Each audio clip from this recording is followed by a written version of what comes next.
کبھی سوچا ہے کہ سخاوت یا فیاضی کا اصل مطلب کیا ہوتا ہے؟ کیا یہ صرف کسی کو کچھ پیسے یا سامان دے دینے کا نام ہے، یا اس کے پیچھے کوئی بہت گہرا مفہوم بھی چھپا ہوا ہے؟ آئیے آج اسی سوال کی گہرائی میں اترتے ہیں۔ اس بات کو سمجھنے کی شروعات ایک بہت ہی طاقتور قول سے کرتے ہیں۔ یہ الفاظ ہیں تاریخ کے مشہور ترین سخی انسان حاتم طائی کے، اور یہ ہمیں فوراً سوچنے پر مجبور کر دیتے ہیں کہ دینے کے عمل کی اصل روح آخر ہے کیا؟ تو یہ کہانی ہے حاتم طائی کی، ایک ایسا نام جو سخاوت اور فیاضی کی پہچان بن چکا تھا، لیکن ان کی زندگی میں ایک ایسی ملاقات ہوئی جس نے خود ان کے اپنے نظریات کو ہلا کر رکھ دیا۔ تو ہوتا یوں ہے کہ حاتم طائی ایک سفر پر تھے اور رات گزارنے کے لیے ایک غریب یتیم لڑکے کے گھر ٹھہرے۔ اس لڑکے کی کل جمع پونجی بس یہی 10 بھیڑیں تھیں، لیکن اس نے اپنے اتنے بڑے مہمان کا استقبال کھلے دل سے کیا۔ اس یتیم لڑکے نے حاتم طائی کی مہمان نوازی میں کوئی کسر نہیں چھوڑی۔ اس نے فوراً ایک بھیڑ ذبح کی، اس کا گوشت پکایا اور پیش کیا۔ حاتم طائی کو کھانا بہت پسند آیا، خاص طور پر بھیجے کا گوشت انہیں بے حد لذیذ لگا۔ اور یہیں پر کہانی ایک ایسا موڑ لیتی ہے جو سننے والے کو حیران کر دیتا ہے۔ جیسے ہی حاتم طائی نے کھانے کے اس ایک حصے کی تعریف کی، وہ لڑکا خاموشی سے باہر گیا اور ایک ایک کر کے اپنی باقی 9 بھیڑیں بھی ذبح کر ڈالیں، صرف اس لیے کہ وہ اپنے مہمان کو وہی لذیذ حصہ بار بار پیش کر سکے جو اسے اتنا پسند آیا تھا۔ اگلی صبح جب حاتم طائی نے جانے کی تیاری کی اور باہر کا منظر دیکھا تو وہ تنگ رہ گئے۔ ہر طرف خون اور ذبح کی ہوئی بھیڑیں۔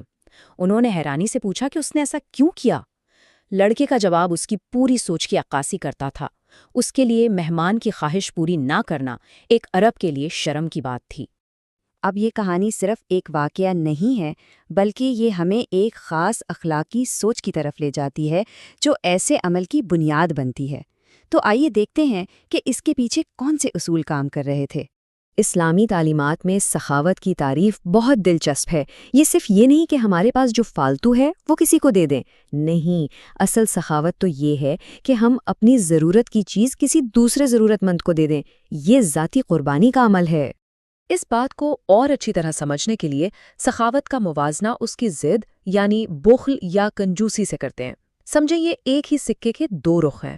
ایک طرف آپ اپنی ضرورت کی چیز دے رہے ہیں اور دوسری طرف جو پاس ہے وہ بھی دینے سے ہچکچا رہے ہیں۔ سخاوت کی اہمیت کا اندازہ اس بات سے لگایا جا سکتا ہے کہ اسے صرف ایک اچھا عمل ہی نہیں بلکہ خدا سے قربت کا ایک ذریعہ سمجھا جاتا ہے، جیسا کہ یہ قول واضح کرتا ہے۔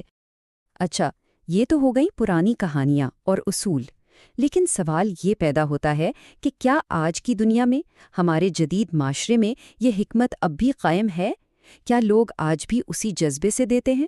تو پھر آئیے یہ دیکھتے ہیں کہ آج کی اس جدید دنیا میں کون زیادہ دیتا ہے۔ کیا یہ امیر لوگ ہیں یا غریب؟ جواب شاید تھوڑا حیران کن ہو۔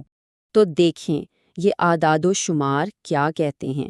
برطانیہ میں ایک تحقیق کی گئی اور اس سے جو حقیقت سامنے آئی وہ واقعی سوچنے پر مجبور کرتی ہے۔ غریب ترین لوگ اپنی آمدنی کا بڑا حصہ خیرات کرتے ہیں، جبکہ امیر ترین لوگ تناسب کے لحاظ سے بہت کم دیتے ہیں۔ ذرا اس عدد پر غور کریں، 3.2%۔ یہ وہ فیصد ہے جو معاشرے کے غریب ترین لوگ اپنی کل آمدنی میں سے خیرات کرتے ہیں۔ اب سوچیں کہ جن کی اپنی آمدنی اتنی محدود ہو، ان کے لیے یہ کتنی بڑی قربانی ہے۔ اور اب ذرا امیر ترین طبقے کو دیکھیں، انہوں نے اپنی آمدنی کا کتنا حصہ دیا؟ صرف 0.9%۔ ہاں، ہو سکتا ہے کہ کل رقم زیادہ ہو، لیکن قربانی کے تناسب کو دیکھیں تو یہ پہلے والے عدد کے سامنے کچھ بھی نہیں۔ تو اصل نکتہ یہی ہے کہ سخاوت کو ناپنے کا پیمانہ کیا ہونا چاہیے؟ کیا صرف دی گئی رقم یا پھر دینے والے کی قربانی کا تناسب؟